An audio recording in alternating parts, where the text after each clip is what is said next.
যে আসিফ মাহমুদ সজীব ভুইয়া আরেকটা যে এরকম আপনারা দেখেন না, পেট দেখলেই তো বোঝা যায়। ওরে বাবা, ওইটা মনে হয় একটা গুদাম ঘর নাহিদের।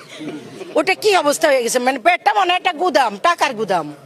কিভাবে ফুলে বলছে দেখেন না, ওই যে রাজহাঁসের মতো এরকম হেলে দুলে হাঁটে আর ওই যে চাপাইগিরি করে। টাকা পাইছে কই? কি ছিল এদের অস্তিত্ব? মেসে থাকতো, স্যান্ডেল মাথার তলে নিয়ে ঘুমাইতো। এরা নিজেরাই বলছে তাদের পকেটে 2000 টাকা চাইলে পাইতো না, তারা বহুত কষ্টে ছিল। আজকে তারা টাকার পাহাড়, আঙ্গুল ফুলে কলা গাছ।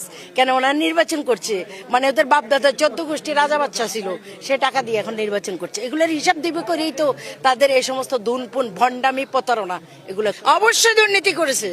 দুর্নীতি না করলে চাকচিকে চেহারা আসে কোথাও? আমার তো মনে হয় প্রতিদিন জেন্টস পার্লারে যায়, তারা জেন্টস পার্লারে যায়, চেহারা চকচক আসে কোথায়? আগে ছিল কেমন আর এখন কিরকম হয়েছে? তরতাজা টকটকা। কেন? মানুষের টাকা তো। ওনারা মনে করে ওনারা একটা হুমকি দিলেই মানুষ চুপসে যাবে, সেই চুপসে যাওয়ার দিন শেষ।